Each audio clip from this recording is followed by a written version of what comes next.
Ahiahi Mārie, RNZ News at 5 o'clock. Ko Sarah Thompson toko ingoa. Hamilton Police are thanking the Ngaruawahia community for their help in locating two people wanted after an officer was shot.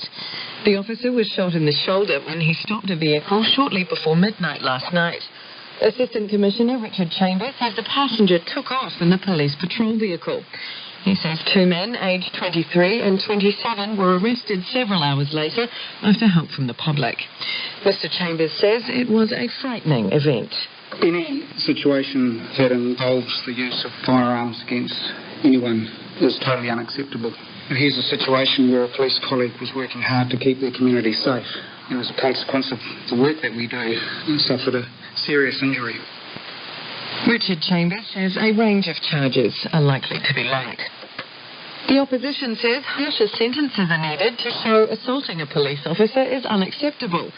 The National Party spokesperson, Simeon Brown, says officers tell him that they do not feel they have the support they need to do their job safely. Mr. Brown says people who assault police officers should face 10 years in jail. It is at least the fourth time this year officers have been shot at, with the number of attacks increasing over the past 3 years. Former New Zealand witch lister Eric Watson and two others have been charged in the United States with insider trading. Kay Albert has the details. The US Securities and Exchange Commission claims Mr. Watson tipped off his friend and broker Oliver Barrett Lindsay that the Long Island Iced Tea Corporation was changing from a soft drink company to one involved in blockchain technology.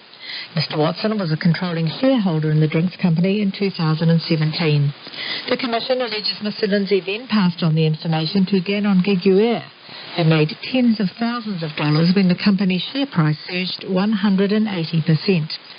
Mr. Watson was imprisoned in London after being convicted of contempt of court last year in a case brought by former business partner Sir Owen Glenn.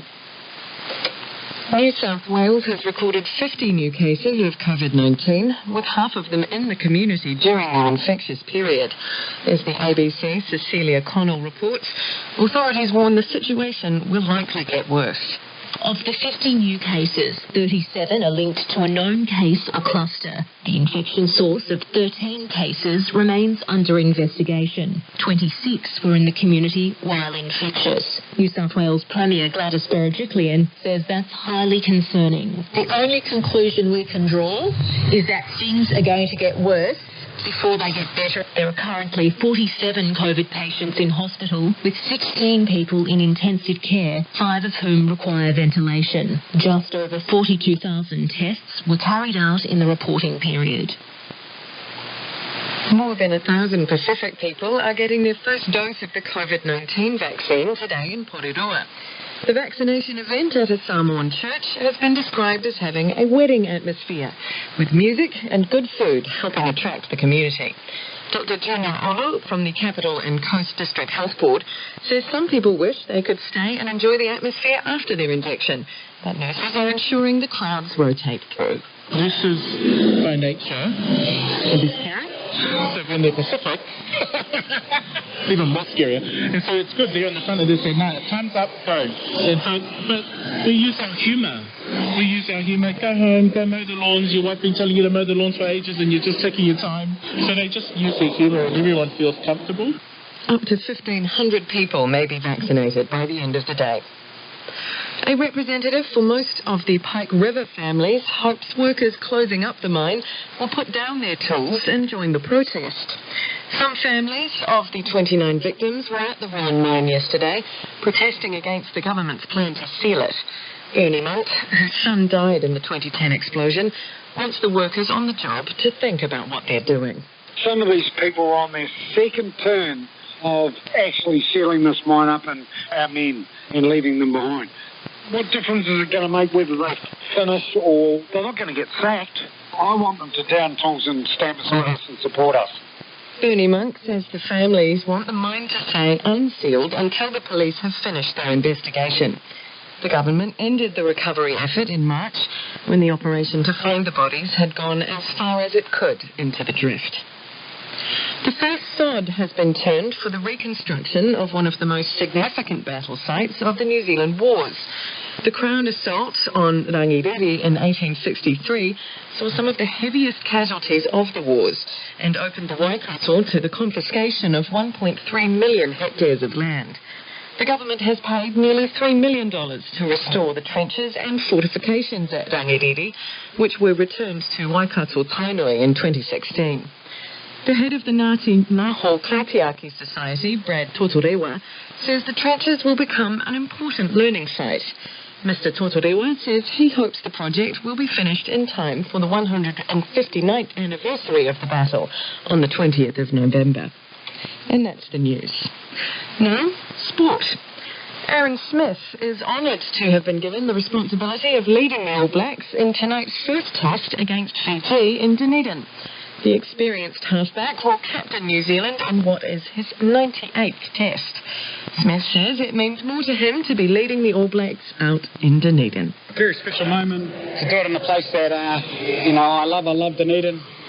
Been here 11 years, played in this beautiful stadium many times, and it's going to be a special moment running out first. Standing at the front of the Niho, didn't ever think it was possible or would happen. Aaron Smith will also lead the All Blacks haka ahead of kick-off at 7:05 p.m.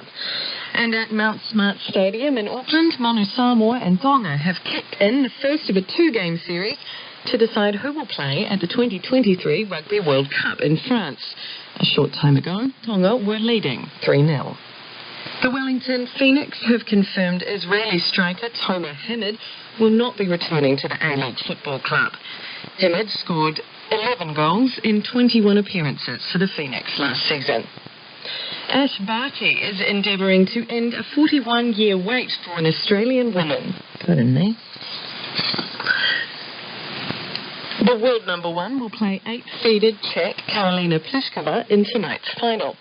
Yvonne Goolagong was the last Australian to lift the Venus Rosewater dish in 1980, and Barty says it's been a childhood dream of hers to play a Wimbledon final.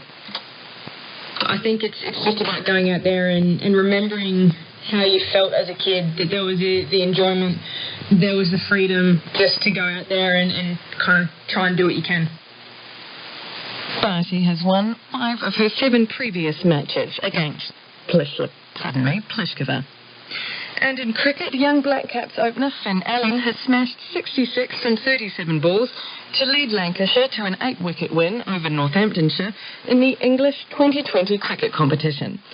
New Zealand teammate Ish Sori took 4 wickets for 24 runs from his 4 overs to help Worcester beat Birmingham, and paceman Adam Milne grabbed 2 for 13 as Kent beat Surrey by 9 wickets. And that's your RNZ Sport. Hi, this is Phil O'Brien with a bit of a taste of what you can hear Saturday night requests from 7. As you were standing there, starting as you made your plans, you thought that we could make it.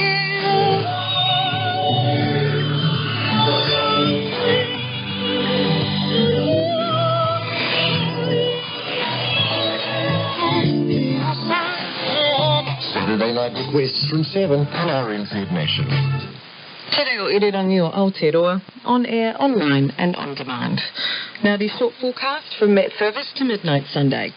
Northland, sun spells today and the odd shower. Periods of rain tomorrow, possibly heavy.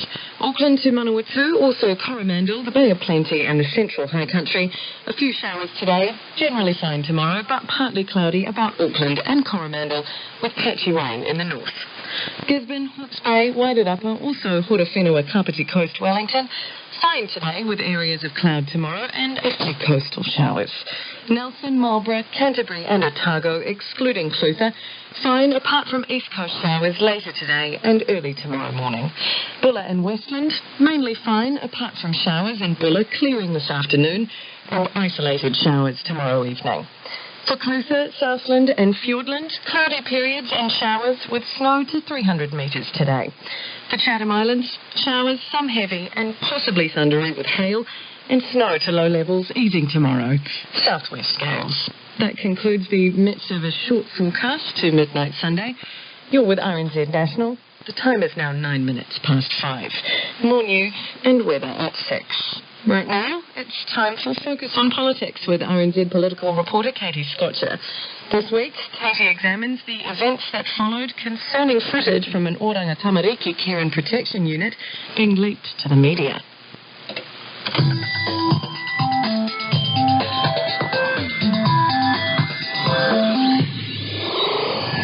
Kia ora, ko Katie Scotcher aho, ane te purongo tōrangapu mo tēnei wiki. Welcome to Focus on Politics.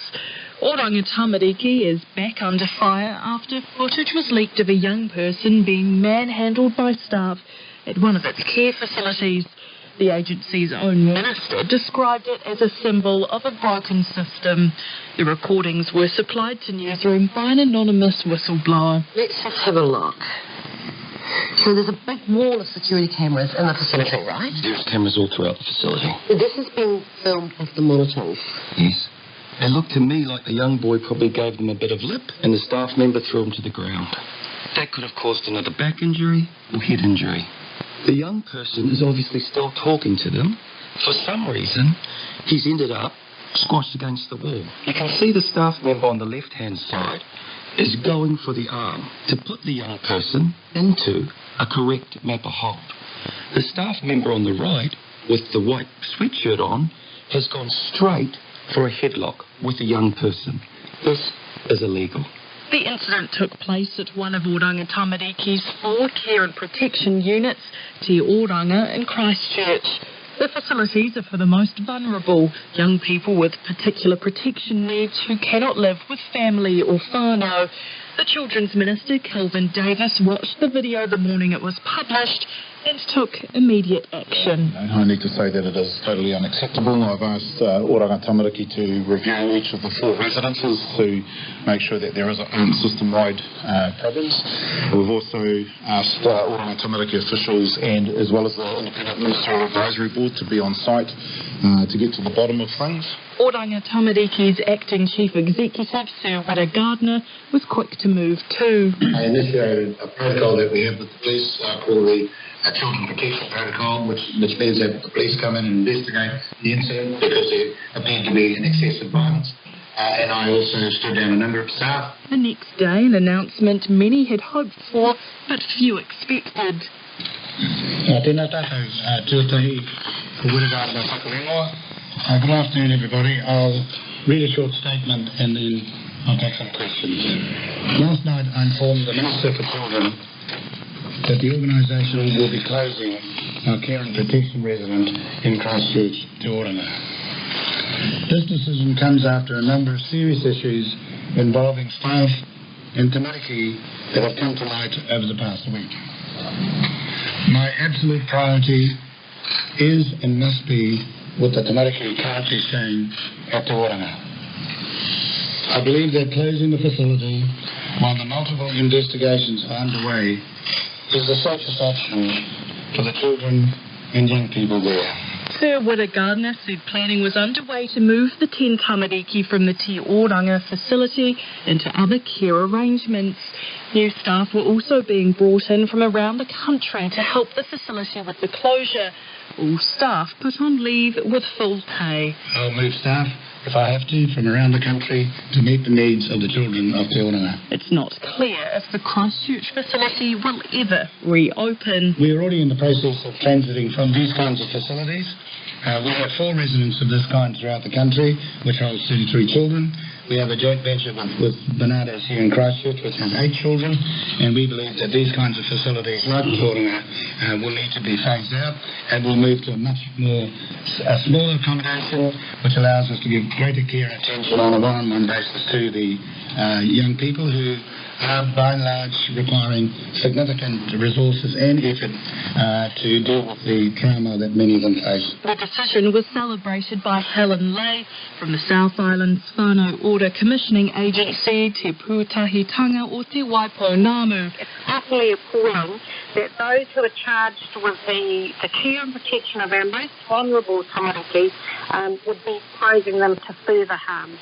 So we're totally in support of his decision. Lady Tūreiki Moxon has a history with Oranga Tamariki. She took the agency to the Waitangi Tribunal over its treatment of Māori children. She said Sir Whitta Gardner's decision to temporarily close the facility was an opportunity for transformational change, and told Checkpoint's Lisa Owen it should be shut down permanently. You know, we're brought up in a school of hard knocks, and then that's perpetuated when they go into these kinds of facilities, right? So what we should be looking at is what is going to give them the language that they need to be able to articulate their feelings, because, you know, there was this time when, big boys don't cry. There's this time when, you fought your way through and then you were a man or a woman for that matter, and you had to go through certain steps into being a man or a woman. Hey, I think it's time that we started to look for different ways of doing that, and there's a lot of positive things within a cultural context that we can utilise and use for the betterment of not just our children, but everybody in our country. And I tell you, manaakitanga, loving them is much better than beating them to death, and that's what we're doing. And the pathway, there's only one pathway from this. The pathway is they get into trouble, then they go to prison, then they may be lucky to come out, but then they go back to prison, then they go to mental institutions. So that's what we've created. That's the pathway we've created in our country. And I think, and I know, we can all do better than that. And thank goodness for a minister who's being decisive around this, and for Tāwira, and I know that we can do better, and they're looking at other ways in which to bring about better healing. You see, that's the trouble is when you're damaged, you need healing. You can't heal if people keep beating you up all the time. The incident at the Te Oranga facility also raised the question, why did it take a whistleblower leaking footage to the media for Oranga Tamariki to be alerted? One of the questions that I've asked investigators to look at is exactly that. How is it that we didn't know? Is it that our reporting system is inadequate? Is it broken? Does it need to be fixed? What needs to be done? So that's one of the key questions. How is it that we have to rely on somebody leaking CCTV footage to the public via television? It's not clear if the staff in the newsroom video were youth or social workers. Each receive different training. But the chief executive of the Association of Social Workers, Braden Clark, said some staff feel too scared to raise concerns. He said an independent body would ensure they feel safe reporting such incidents. My concern is overall, Oranga Tamariki, that indicates a culture where people don't feel safe to be able to bring these concerns to light. And there's not necessarily the appropriate systems in place for Oranga Tamariki to manage those and keep their staff safe when there are concerns. We've heard previously that there's concerns about bullying within the organisation, and again, it's about how do people feel safe to be able to raise those in a way that's appropriate and those are responded to appropriately. I would like to see some form of process set up that's outside of an independent of Oranga Tamariki that people can go to when they do have these levels of concern so that they are protected. Because obviously people are concerned about losing their employment. Everyone would much rather that those concerns come to light and are addressed than people have to fear not coming out due to losing their employment. After watching the footage, Kelvin Davis sent his ministerial advisory group to Christchurch to get to the bottom of what had happened. The team was established in January to investigate Oranga Tamariki's organisational culture and to advise on the future of the agency. It was due to hand over its findings to the minister last week, but that was pushed out to August because of illness.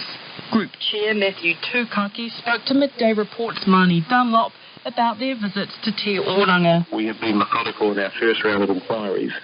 We're now moving to request a whole range of other documentation, but let's be clear of giving ourselves the assurance, and therefore the minister the assurance, that these matters aren't also happening maybe at other residences.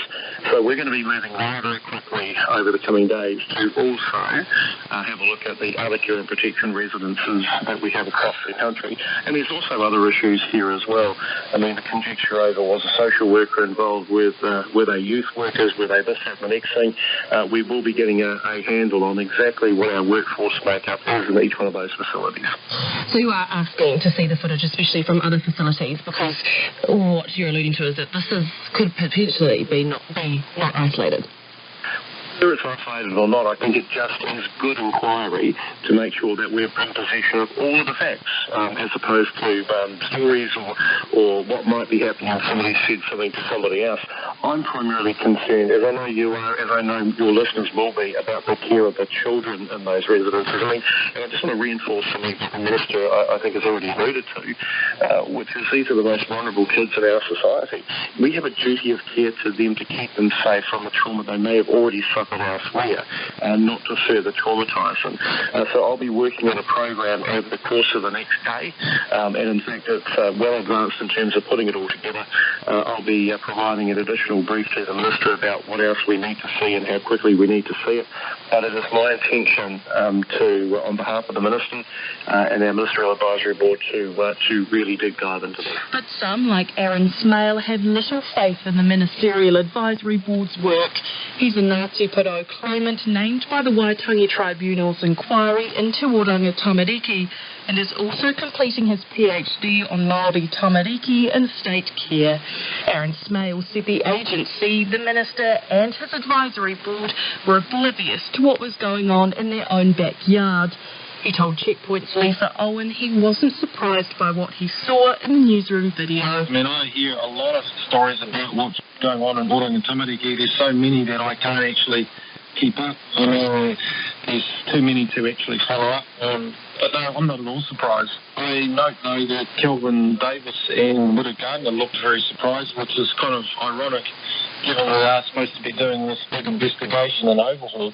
They don't seem to know that this kind of thing's still going on. They've had an advisory panel that's supposedly looking into that and was going to report back by the end of June.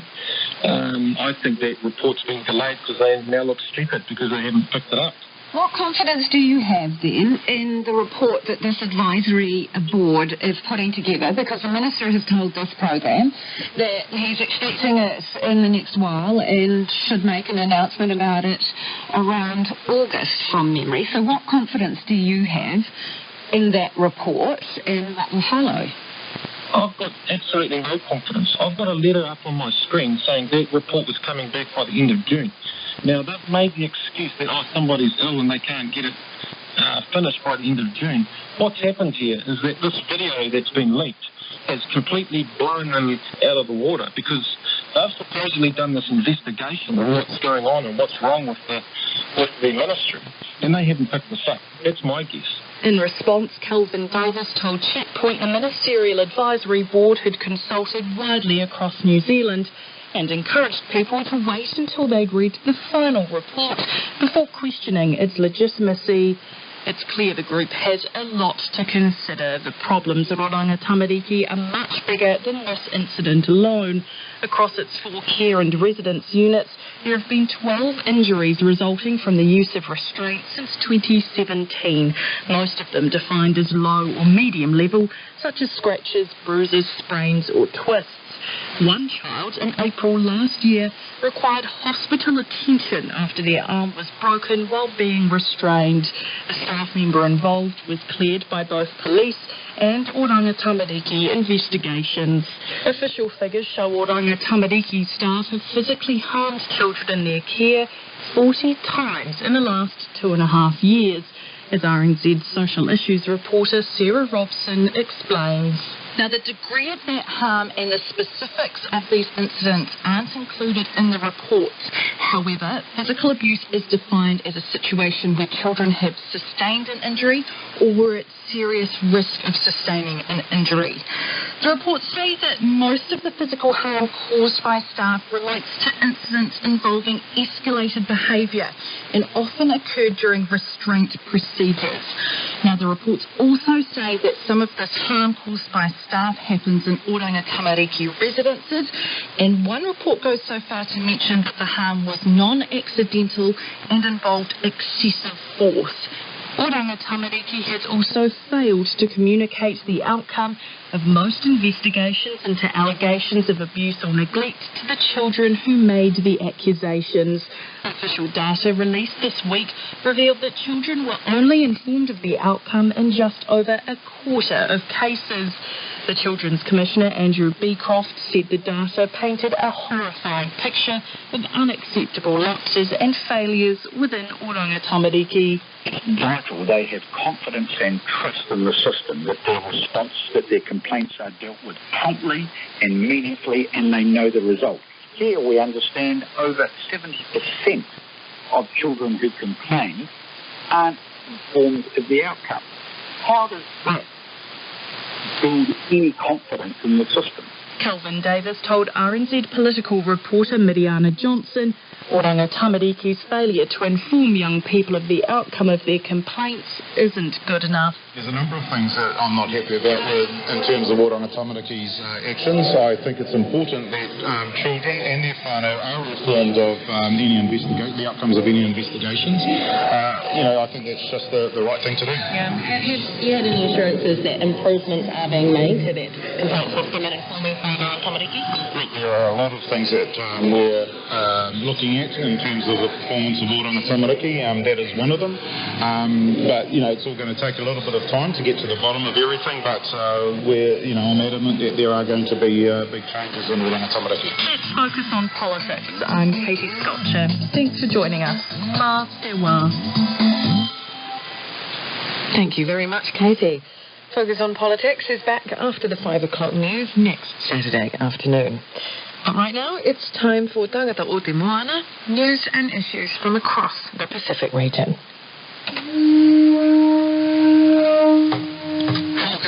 Ki here kam no Tangata o Te Moana from RNZ Pacific, Nikoroya Hawkins. Coming up first today, we've had 10 people turn up dead in our hospitals in less than a week, less than a working week even. Concerning EG as COVID deaths accelerate. It's a crucial time for New Caledonia. The French government unilaterally has set the date of 12th of December this year for the next referendum. The first pro-independence Kanak president is elected in New Caledonia. Everyone is getting frustrated and don't want to hear anything about the election anymore. We hear concerns from some ordinary Samoan citizens tired of the political crisis there, and Bougainville and Papua New Guinea advance their independence referendum negotiations. All that and more coming up on Tangata o Te Moana.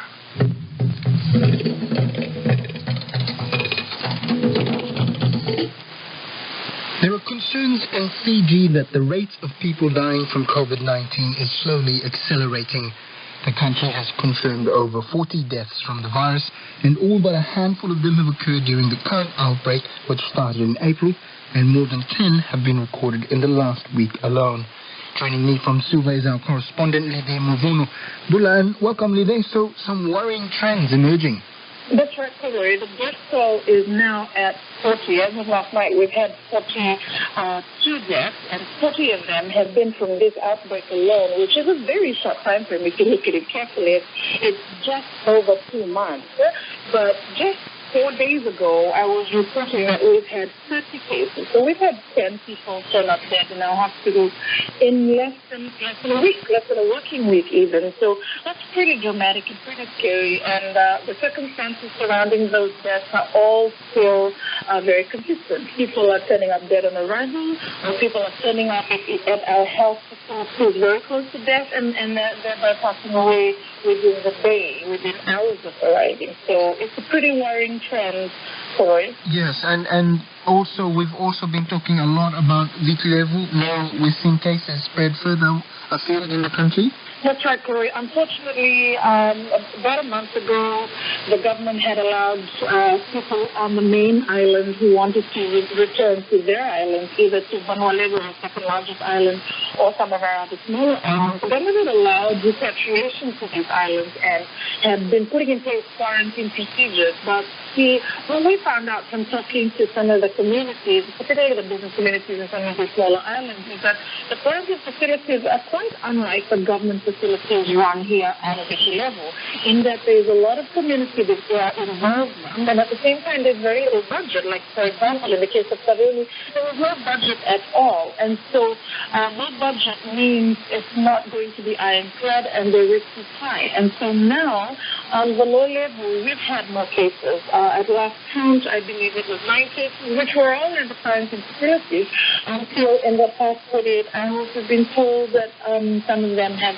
become severe and the main Lambasa subdivisional hospital. And you're with the numbers now, in the thousands, you're seeing quarantine centres and isolation centres overrun. You're saying the government's changing tactic when it comes to dealing with cases now because of the numbers?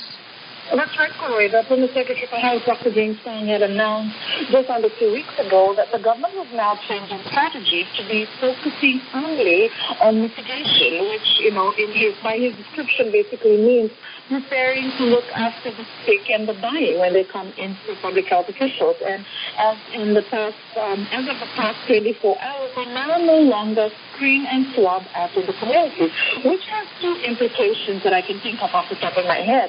One is that now the testing samples that we're getting is not going to be completely indicative of what the situation is in the community. And second, the other thing is that there are very many people out there who, when they get sick, are not going to be able to take it to the hospital.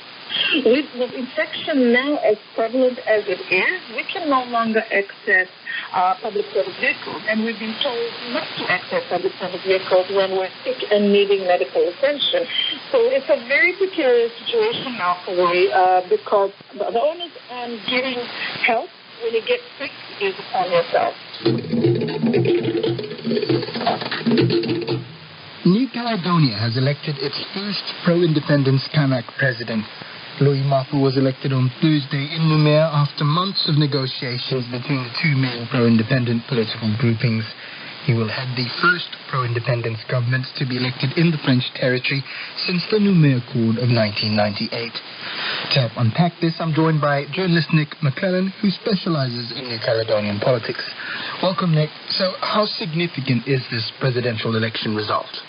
For the first time in nearly 40 years, the government of New Caledonia will be led by a Kanak independence leader, particularly since the signing of the Noumea Accord, a framework agreement that governs New Caledonia's politics in 1998. Governments of New Caledonia have been led by an anti-independence leader. These governments are chosen out of the Congress, depending on the balance of forces within the Congress. And for the last period, there has been a majority of anti-independence members of government, 7-4 in the 11-member government, or 6-5, and that majority has chosen an anti-independence president. For the first time, the independence movement has the numbers in the government. They have 6 out of 11 members, and thus they have chosen Louis Mapu as president. And what do we know about Louis Mapu? Mapu is a long-time independence activist in the southern province, where the capital Noumea is based. He's a member of the Party of Kanak Liberation, Palika, which within the Congress is part of the UNI, the National Union for Independence parliamentary group. He's been a leading public figure in the independence movement for many years in the south, and is a fairly key player within the FNKS, the umbrella body that unites a number of different parties. That's led to some internal rivalries between Palika, his party, and the other main independence party, Union Caledonienne. Both parties gained 3 seats each in the new government that was elected in April this year. And since then, there's been a months-long tussle over who would win the presidency. Yes, I was just going to say, this is the fifth attempt, isn't it? And that has now been successful. There's been a series of meetings convened by the French High Commissioner, and there's basically been a deadlock between Union Caledonienne and UNI, these 2 pro-independence parliamentary groups, over who would take the leadership position. In recent weeks, there's been a lot of dialogue, indeed heated debate between the 2 major pro-independence parties. And in some ways, there's a Melanesian consensus come together that the parties will take a number of different steps. What's striking is that the alternative candidate proposed by Union Caledonian, a businessman named Samuel Nepone, has announced that he will step down from the government. He's one of 6 elected members in favour of independence. That's broken the logjam jam. It's also opened the way for a small Wallisian party, EV or CNEN possibly, to put a candidate in the government. That would not only, maintain this majority of islanders within the government, it would also open the way for the election of a pro-independent Speaker of the National Congress. The current Speaker, Rock Monitor, is a leading member of the Pro-Independence Party, UC. He's up for re-election later this month.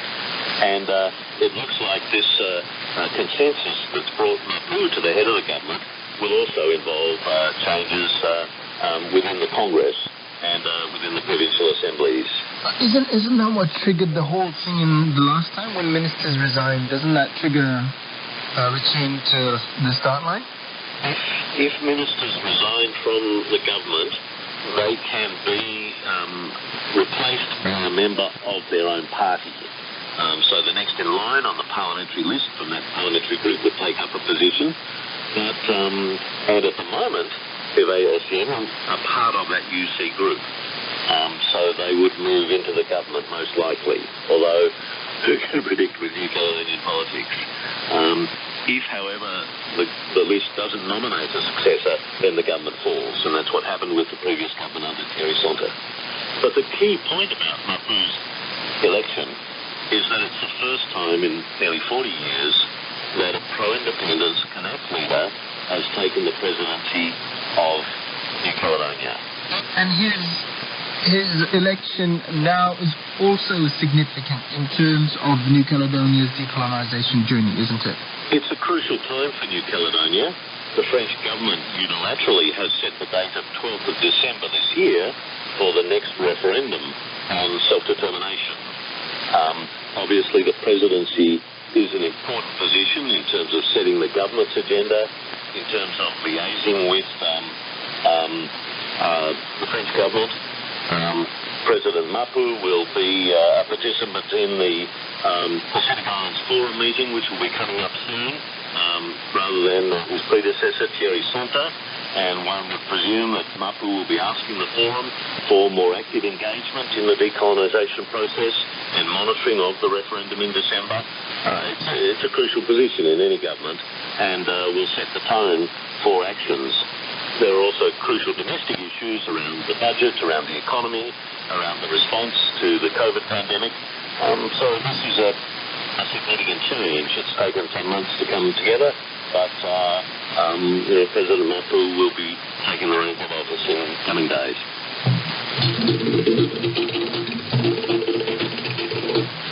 To Samoa now, with 3 months on from the general election, the country remains rudderless as the electoral impasse continues. The two main parties are mired in legal battles, and the election-winning Fast Party tries to prize the caretaker HRPP government from their perch and want to leave the country. But beyond Parliament and the courtroom, what does the rest of Samoa think? I'm joined by Dominic Godfrey, who's been talking to those outside the political beltway. So, Dom, you've spoken with a beach ballet operator from Lalomani. Yeah, that's right, Koroi. I spoke with Celia Pelu, who actually has the family title Taufua. Celia Pelu owns the Taufua Beach Ballets. It's at Lalomani, as you said, which is the south coast of Upolu. It's about 40 minutes drive from Apia. Now, Celia, his major concern is not about the political impasse in Apia. It's about COVID. It's about the restrictions that the village is facing, that his close associates and family are facing down on the south coast. And more importantly, their ability to pay for things. For a tourism-dependent part of the country, there's no cash coming in. And not only cash to live, but cash to service their debts. They've had mortgage holidays from their bank and are just paying the interest only rather than the principal. But even that is nigh on impossible at the moment. So now is crunch time. There's real concern there. So when it comes to politics, that's a peripheral issue at the moment. Of course, he wants it sorted, but more importantly for him and for the area, he wants the borders open. He wants the ability to generate some income again. He wants the borders open, but he wants them open safely. He wants to make sure that the vaccination rollout happens and happens fast so that they can enjoy life as somewhat of a semblance of the old days. But currently, they're living life in the older days where people have returned to the land and sea, fishing, farming. It's a very peaceful life, but they have very modern issues to contend with in terms of money. But I guess what's another nice side effect of that is that Celia said life may be tough, but it is very peaceful. And with regards to the election and any other issues, at least there's been no civil unrest. That's one thing that we are lucky to witness. There doesn't seem to be any animosity between party followers. Everybody seems to be relaxed. They don't have yesterday I had two officials come our way to deliver letters from the land entitlement court. And we asked them about how's the government doing, and they don't even know. And they said, it seems to be okay. They can live with this situation. No government, no end in sight. Such a different take from what we've been hearing in the capital, Apia, Dominic. Indeed. I've spoken with a couple of people there. Apia is a different thing entirely. It's quite modern by comparison. It's very outward looking. There are larger organisations who've got their Pacific offices there. And the majority of people in Apia now are government employees rather. They depend on the government for their roles, for their income. And, they've only had one employer for the last 40 years. Many people in Apia have not known any other party than the Human Rights Protection Party. They've been in power for all 40 years. The Prime Minister's been the head of the country for 21 of them. And I guess adapting to the potential change of government, he could be a threat to them. And, change is always a little bit daunting. The sense of that change is gradually permeating through. But, along with that, a growing sense of frustration. The 3 months that it's been now since the election is really starting to take its toll on people who, they want some certainty in their lives, and they are seeing that the caretaker government is kind of stopping that from happening for them at this point. And I think there's a mood for change even amongst those people in the city who were supportive of their employer in the past.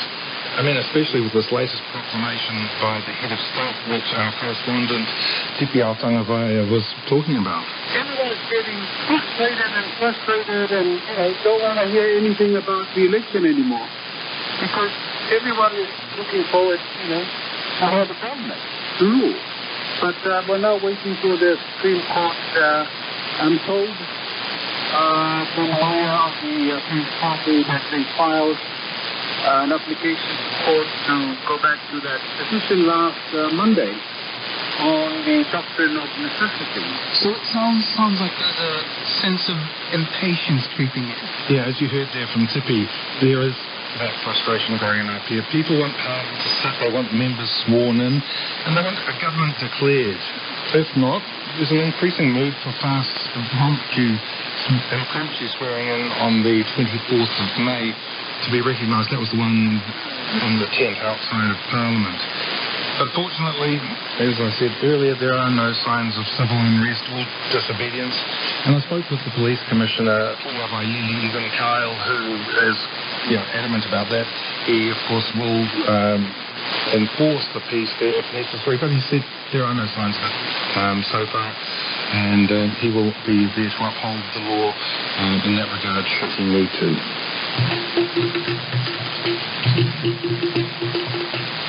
Still to come on Whakapapa Moana, a new report says New Zealand's healthcare system is racist towards Pacifica. And alarming figures show the Pacific's banking network to be shrinking at twice the global rate. But first, Bougainville and Papua New Guinea have made some forward steps in their negotiations over the independence referendum. You may remember that the referendum in November 2019 asked Bougainvilleans to choose between greater autonomy or independence from PNG, and that 97.7% of the people who voted chose independence. Now, the outcome of the non-binding referendum is subject to ratification by PNG's parliament, but first a series of consultations about how to proceed with the result involving both Bougainville and the PNG government is taking place. Don Wiseman has been following what has come out of the latest intergovernment talks, this week's meeting in Wabek in Enga province, and he joins us now. So, Don, have they got any further forward? Well, Bougainville's Ishmael Kodawama went into this meeting having said before that he wanted the region to have self-government by next year and independence by 2025. After the discussions with the new Prime Minister of Papua New Guinea, James Marape, a statement was issued saying the government would determine a political settlement no earlier than 2025, no later than 2027, guided by an agreed joint roadmap. Now, Mr. Marape said in the statement, this is in no way a commitment at this point to PNG backing independence. The 2027 date is the proposed date by the autonomous Bougainville government. The PNG government has accepted the date as a tentative one, but at no point did we agree to independence. And both leaders agreed on the need to allow the national government to undertake consultations across PNG on the outcome of the referendum. In their joint statement, they said the constitutional amendments, which would have now been set in motion, will need to be enacted to give effect to Bougainville's final political status. Mr. Marape says the result can go to the PNG Parliament to be ratified there, and at its core, the need for a national consultation over the changes that could be required to the Constitution depending on the outcome of these consultations. And said this: there exists no provision at all within the Constitution of PNG that allows for one part of the country to break away from its own country, including Bougainville. The word independence was used as a referendum choice. It does not mean the PNG government has automatically agreed to that move. A political settlement can only happen for Bougainville when all parliamentary processes have been complied with, including a wide national consultation and constitutional amendments reflecting the result of that consultation. This is no small matter. This involves the sovereignty of Papua New Guinea. It involves changes to our borders. It involves the risk this places on our people because of the precedent this is setting. And so, because of these profound implications, Papua New Guinea must be consulted thoroughly. And has Ishmael Kodawama said anything? Well, he recognised the concerns that if Bougainville is to leave the country and become the first new country in the region since East Timor, it started as an for independence in other parts of PNG, triggering fragmentation of the country. And this was what he had to say. We stand ready to assist PNG in conveying to the people of PNG the unique position of Bougainville, but more importantly, the Bougainville option must not be available to the rest of PNG, because the Bougainville history, the Bougainville crisis, the Bougainville peace agreement, and the referendum are unique to Bougainville. Secondly, we also see some sentiments that Bougainville is moving away from PNG for good. While Bougainville will have a new flag, a new international border, and new national symbols, Bougainville will still be a Melanesian brother to PNG. Mr. Kodawama also promised to help PNG in this exercise of conducting awareness around the country, so any uncertainties are put to rest. So not long ago we were talking about 2025, now it's 2027. This date could just keep getting pushed out, couldn't it? Yes, well, after the referendum we were told this sort of thing could take 10 years, and that is starting to look like a possibility. I think we see two parties who appear to be doing everything correctly. It's only natural that many of these who feel saddened that a slice of the country leaving, but the success or otherwise for Bougainville will depend on this consultation process, because they will need the support of many of the citizens of PNG living in other provinces if they're going to succeed with their wish to become independent.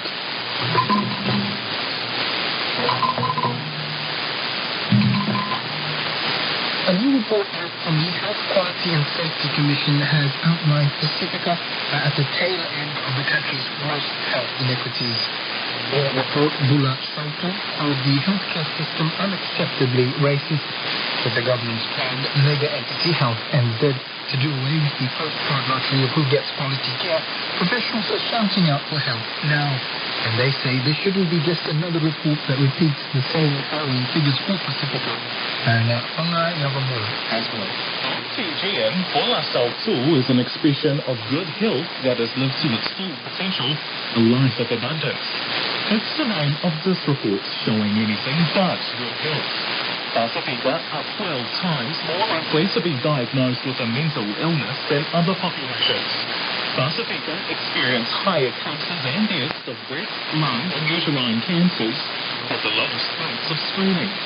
63% of Pacifica 5-year-olds have tooth decay, compared to 31% of non-Māori non-Pacifica. And more than half of pregnant Pacifica women are left without midwives, compared to just 19% of non-Māori non-Pacifica. The Bula Sautu report shows some of the worst inequities in New Zealand's healthcare system, calling it a systemic failure of human life and a national shame. It's obviously disappointing because of the fact that CHPs are really struggling in maternity services because of the medicalisation of the priority and the cost to our women and our families really costly as well. This right here is a New Zealand-born Samoan midwife of 22 years, the manager of Ngāto Māngere Birthing Centre. She says expectant Pacifica mums don't know how to find a lead maternity carer outside of hospital defaults, and they aren't provided with culturally competent midwives. If you know risk, and they can have a midwife and being cared for them and birth the baby and go through the whole gamut of postnatal care, then it's up to them to actually, they have to actually go and find the midwife themselves. And sometimes that's daunting. Health Quality and Safety Commission board member Colin Tonga says the figures aren't good enough, but he doesn't want Bula Sautu to be just another report rehearsing numbers. Certainly another report that doesn't lead to any action is not what is needed. And the primary care providers, not specific, but everyone is held to account for making those changes. I just think it's unacceptable and unfair. Amid government reform, which will merge the country's district health boards into a singular entity, Mr. Tonga says the groundwork has been laid out to transform Pacifica Health. Otherwise, there'll be a continued decline. We will have pregnant Pacific women not being able to access midwives in the numbers that are comparable to other parts of our community. We have children continuing to miss out on vision and hearing testing. Well, we'll have Pacific people with diabetes continuing to have blindness and amputations and kidney failure. Pacifica doctors make up just 2% of the entire health workforce. Bula Sautu co-author Aficionado says universities and polytechnics must encourage more Pacifica students to fill the gap.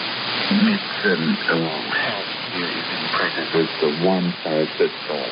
You go to your doctor, you're told your blood test results, you're given a prescription and how to go, without any emphasis on the quality. Does the person in front of me really understand what it means? The report lays out that the system is racist and systemically biased. Mr. Tonga says it's a call to action. I feel for our people.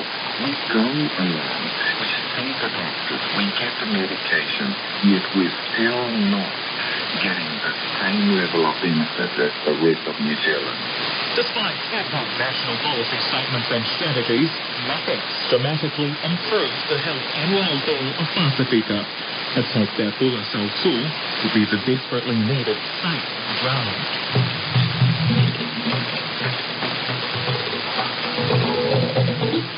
Both in New Zealand and Australia have been urged to maintain their Pacific services amid an exodus of international banking services from the region. Over the past decade, active cross-border correspondent banking relationships have fell by over 40% in the Pacific. The Reserve Bank of New Zealand says this is twice the global average and research indicates the trend is not slowing down and could get worse. With me is the bank's Strategic Initiatives Manager, Natalia Pareki. Welcome on Tangato Moana. So why is this happening? Well, this is a trend that is seen greater around the world. It's not unique to the Pacific, but what is unique in the Pacific is that it's happening at a faster rate than the rest of the world. The global trend is about, say, 22% compared to about 44 or 48% in the Pacific. And when we're talking about network shrinking, this is when we refer to a topic called cross-border banking relationships, or CBRs for short. What that means simply is that when a bank in one country, so bank A in New Zealand, provides an account to another bank, so bank B in the country, say Samoa, and what happens is bank transfers that account from bank B in Samoa. That throws up all sorts of issues about allowing flows of trade, cash and foreign exchange payments to happen. So that's happening on a faster rate and a bigger scale around the world, and that does throw up some issues.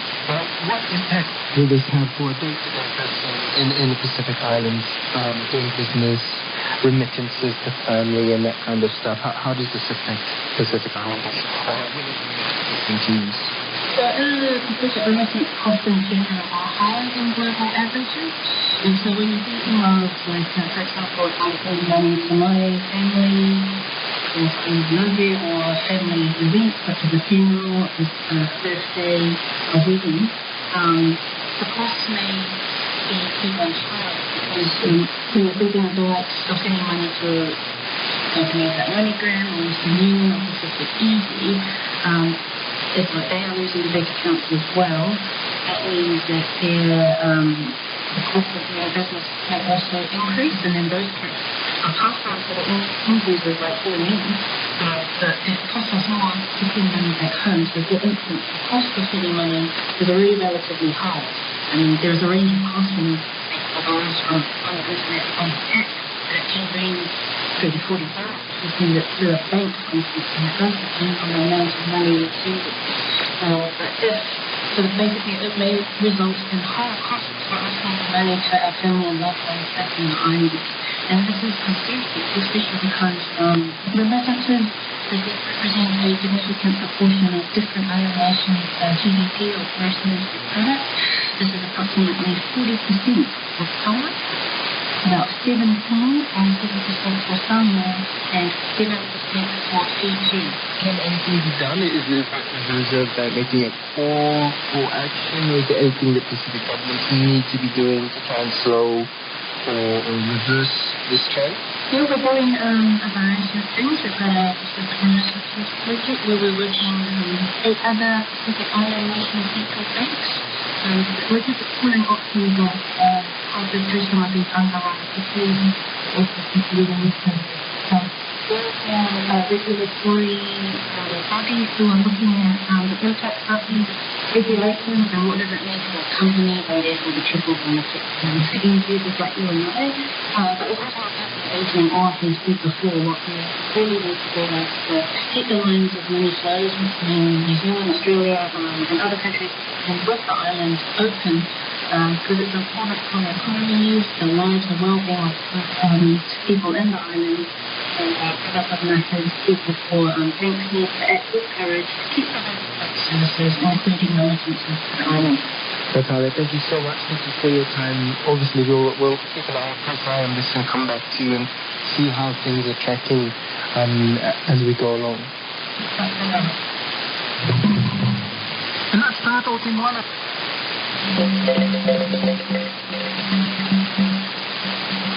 Radio New Zealand Pacific is now closing on this frequency. Please retune to 7.245 kilohertz in the 41 metre band. Once again, retune now to 7.245 kilohertz in the 41 metre band.